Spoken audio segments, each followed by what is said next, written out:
Hello, everyone. My name is Jack Aitchison, and I will be presenting part 2 of our Accelerating Electrification of California's Multifamily Buildings report. Really, part 2 is a more technical guideline on how to achieve cost-efficient electrification in existing multifamily buildings. And quickly on the Association for Energy Affordability, the company that I work for, we are a nonprofit consulting firm that is involved on the implementation team of a lot of different energy efficiency multifamily rebate programs throughout California, including the BAMBI program, as well as the low-income weatherization program, where a lot of the information, photos, and expertise from this report come from past BAMBI and LIWIP projects. All right, so just a general overview of part 2 and the technical considerations for electrification of existing multifamily buildings. We start with electricity fundamentals. Now, with electrification, there's a new discipline introduced in energy auditing and energy efficiency, which is electrical infrastructure capacity and sizing. And so we start with some electricity fundamentals to just give the framework for the meat of the report. And the meat of the report is essentially a 4-step process broken into 4 sections into the report. And we have an introduction to those 4 different steps in this decision tree onto the right. And so we begin with evaluating the existing conditions. That's understanding the existing electrical end uses, the opportunities for electrification, and the existing electrical infrastructure and capacity. And then we move on to actually analyzing our electrical load and possibly our proposed electrical load through electrification. And then moving on to step 3, which is more of a scope development. Now, between step 2 and step 3, it's pretty oscillating and a iterative process. Step 3 is selecting your efficiency measures, selecting your electrification equipment and your appliances. And oftentimes we'll go to step 3, we'll try it out on step 2 and analyze the electrical load given our proposed scope of work, kind of go back and forth through that. And then in some cases, we can't avoid electrical infrastructure upgrades. Avoiding electrical infrastructure upgrades can result in a cost-efficient project, but in some cases, the building hasn't upgraded their electrical since the building was built. There's limited capacity because there's a significant amount of gas end uses at the property. So we have a section here, step 4, which is evaluating infrastructure upgrade costs. And within that section in step 4, we also have a subsection of considering emerging technologies and controls that may allow you to avoid some of the electrical infrastructure upgrades required to support electrification. Beginning with step 1, evaluating existing conditions, we try and follow the 80-20 rule, where we go through and basically provide framework of how to evaluate existing infrastructure in a building. And when I say 80-20, we're trying to capture the most common way electricity is distributed throughout a building, but there's a lot of variety in building types in multifamily. And so we're not going to capture all of them, but we do capture the majority or what we most commonly see. Within this section, we also have planned modernization. Oftentimes when a building has old, outdated electrical infrastructure, there may be reserves or maybe plans to upgrade and modernize those electrical systems. And the incremental cost between upgrading electrical infrastructure to the same capacity that it was and just modernizing it and increasing the capacity to support electrification is fairly small. So it's a good opportunity to kind of achieve 2 things: modernizing electrical and increasing capacity for electrification. Within this section of the report, we also have a data collection form that can be usable for an energy analyst or engineer going to a site. And you can utilize this to gather enough existing conditions from the site in order to move on to the next step, which is evaluating electrical infrastructure capacity. We also have some information on how to identify electric infrastructure and the different electric infrastructure and what's important with them, the amperage ratings, that sort of thing. And then we have down here on the bottom, we have a figure from the report, which is just a general overview of how power is distributed throughout a multifamily building, starting from the utility lines all the way to the end uses and loads. Throughout this section, we also have a lot of helpful real world photos that are from a lot of our past projects, BAMBI and as well as LIWIP, and it just helps to give additional context of what you're looking for while you're on site. Once you have gathered the existing conditions at the property, the next step is to evaluate the electrical load. So the standard approach to doing this is a NEC deemed electrical load calculation. And in our report, we have 2 full examples of that.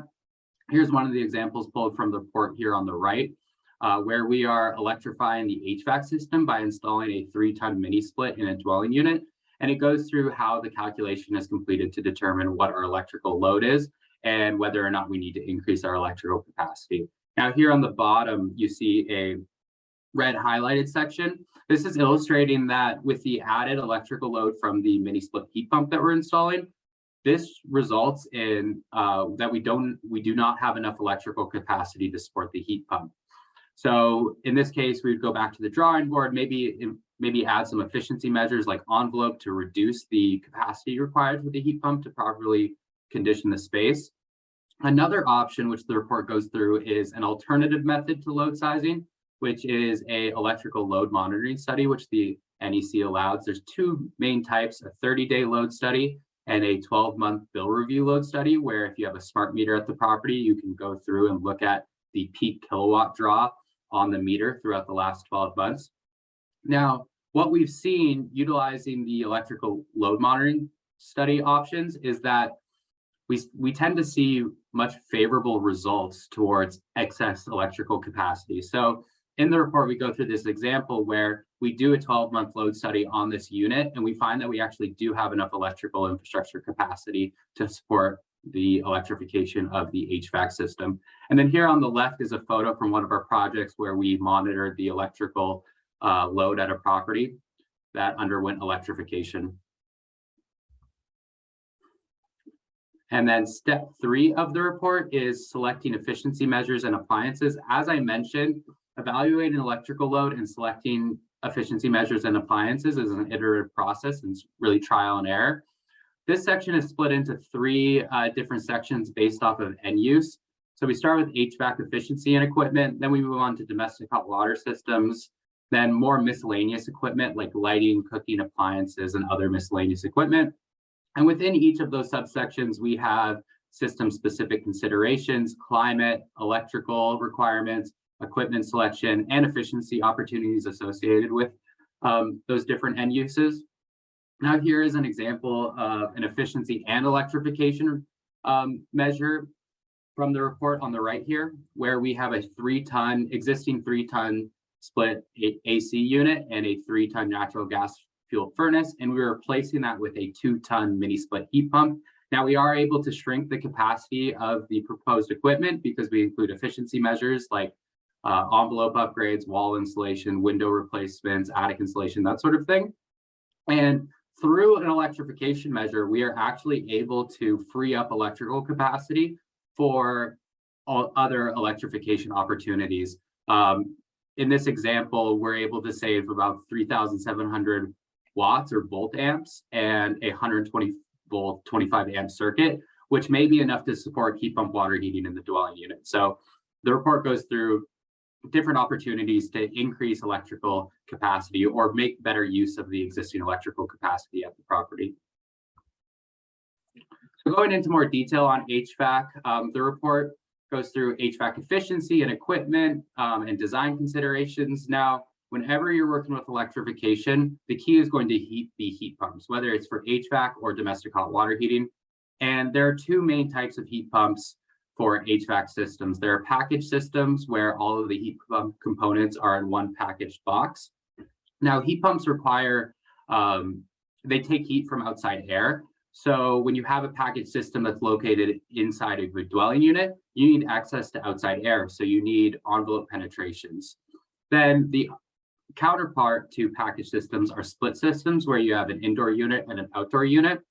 Now, these systems may be better suited for properties that are less dense. We have a lot of land, maybe a lot of landscape to help hide the outdoor compressor. So the report goes through the pros and cons between the package systems and the split systems, when it is a good fit for the property, location of an outdoor compressor when you are interested in looking at a split system, and then running best practices for running refrigerant line sets in between the indoor unit and the outdoor unit. Then whenever we're talking about heat pumps, we need to consider cold ambient performance. Because heat pumps draw heat from the surrounding air, they lose capacity as the temperature falls. Now, some heat pumps utilize different refrigerants that can operate at very low temperatures below 0 degrees. So in the Bay Area, we can select those sort of heat pumps and not really worry about low cold ambient performance, but it is important to take into account what your design temperatures are in your location and make sure that your heat pump has enough capacity at that design temperature to properly condition the unit. And finally, heat pumps have a defrost cycle when they are in heating mode, when it is cold outside. And oftentimes what happens is they have frost buildup on the evaporator coils, and that can affect the efficiency of the heat pump as well as its operation. So oftentimes there's a defrost cycle in a heat pump that may utilize electric resistance to remove the frost on the evaporator coil. Now, whenever you're adding electric resistance to your equipment, you're going to increase the electrical capacity required to support that equipment. So these kind of considerations can affect whether or not you can fit the proposed heat pump into the existing electrical capacity. Moving on to domestic hot water. So the report discusses domestic hot water efficiency and product selection. We have considerations for both residential and commercial heat pump water heating, including including electrical requirements. So on the residential side, there are 120 volt heat pumps that are going to come to the market soon, which compared to their 240 volt counterparts are going to result in significant less impact on existing electrical capacity in a property. And then we also have currently on the market multiple amperage ratings for heat pumps. So on the residential side, so there's typically a 15 amp version and a 30 amp version. And the difference between those two is the size of the electric resistance backup. So shrinking the electric resistance backup in a residential heat pump water heater limits the impact on the existing electrical infrastructure capacity. We also have a section on equipment location. Heat pump water heating, the key is to increase the storage. Increasing storage allows for the heat pump to operate more efficiently. It also allows for load shifting, that sort of thing, and really locating these increased storage volumes in a retrofit of a multifamily building is pretty difficult, finding the space. So we have a section on that. And then also, again, cold ambient temperature performance. We want to be able to provide hot water on the coldest day of the year. So looking at the capacity curve of the heat pump and making sure that our capacity during the design temperature of the location where the retrofit is occurring is adequate for the property. Then we have some more miscellaneous equipment, lighting, cooking, appliances, and other miscellaneous equipment. We discussed efficiency opportunities for these, like an LED lighting retrofit, cooking, laundry, miscellaneous fan efficiency. So removing belt-driven fans to direct drive fans, variable speed pumps that have electronically communicated motors. Here on the right is a diagram from the report that shares a efficiency opportunity by retrofitting the laundry system. So existing, we have a residential washing machine and electric resistance clothes dryer, and we are replacing that with a combination condensing dryer and washer. Now, this frees up significant amount of electrical capacity to enough to support electrification of an HVAC system in a dwelling unit. So that there's a lot, the theme of this report is pairing efficiency plus electrification to increase the available electrical capacity as well as increase the cost efficiency of the project. We also discussed about electrification opportunities of these miscellaneous end uses, including cooking and laundry, pool and spa heaters, swapping them to heat pump pool and spa heaters. Now on the cooking side, cooking is typically one of the harder end uses to electrify just due to the electrical capacity required from an electric oven and stovetop. What we found is that decoupling the system, so installing a standalone oven and a standalone induction cooktop or electric resistance cooktop results in much more favorable results when doing an NEC deemed load calculation. So these sort of considerations are in the report as well. Jack, just a 5-minute warning. Okay. And then we have some case studies here.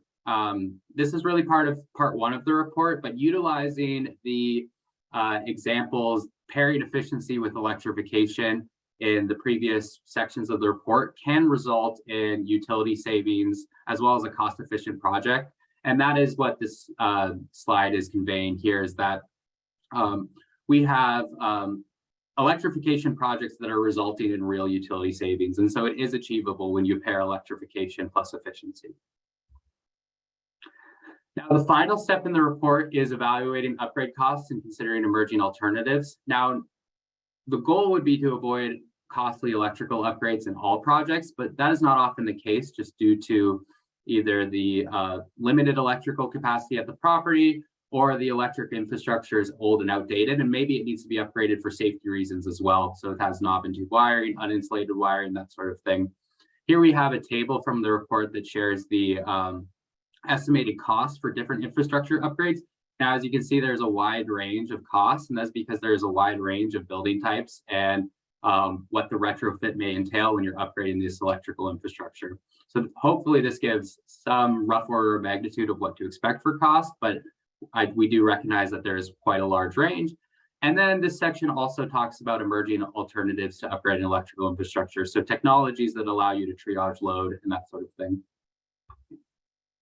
So briefly on emerging alternatives that we share in the report, we discuss smart panels and their current use case and their future potential use case. Their current use case is really pairing PV and battery controls for a residential building. And that includes load shifting. In the case of a power outage, it can provide energy to or electricity to critical infrastructure. But hopefully we can see a future case where we're able to triage load daily so that we can overload a panel and have some sort of controls to triage load to allow for better use of our existing electrical infrastructure capacity. And then smart splitters are very similar, but they're on the circuit level, so they're more circuit sharing. Right now, their current use case is to load triage between electric dryers and EV chargers. But hopefully we see a future case of load sharing between, load triage between like a heat pump water heater and electric oven. And then we also have a section on EV dynamic load management.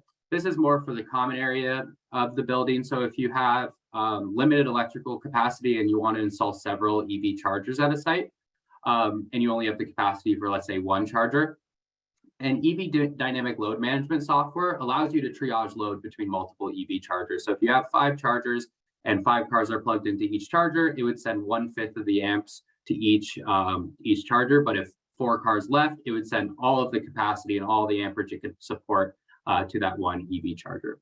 And then a lot of this new technology is not called out in the National Electrical Code. So we also have a section on dialogue with local code enforcement, how to bring these up if you want to utilize these technologies in a retrofit. And then we have a section on solar PV. So the impact of solar PV on electrification. Obviously, if you have PV systems and electrification project, you're going to see significant utility cost savings. There's also benefits of completing those retrofits at the same time. So oftentimes PV requires electrical infrastructure upgrades. And if you also add in the electrical infrastructure upgrades required for your electrification project, that can be a much better and much more cost-efficient approach.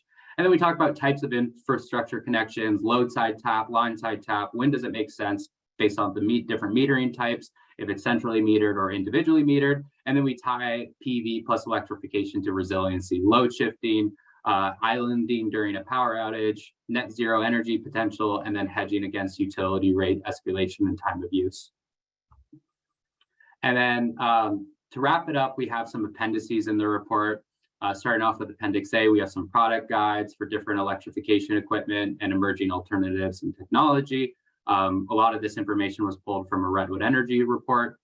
Redwood Energy has a multifamily electrification pocket guide, which has great resources in there as well. And then Appendix B is more details on the NECD load calculations, how to complete an NEC load calculation, some additional examples, and then also a dwelling unit load calculation worksheet from a building department. And then finally, my last slide, Appendix C, is flagged electrical infrastructure. So in the evaluating existing conditions section, there's a lot of discussion about infrastructure that will make electrification harder, knob and tube wiring, aluminum wiring, recalled panels, that sort of thing. So this section goes into detail on how to address these issues and whether you can work around them or whether it makes sense just to replace them and include that in your electrification retrofit.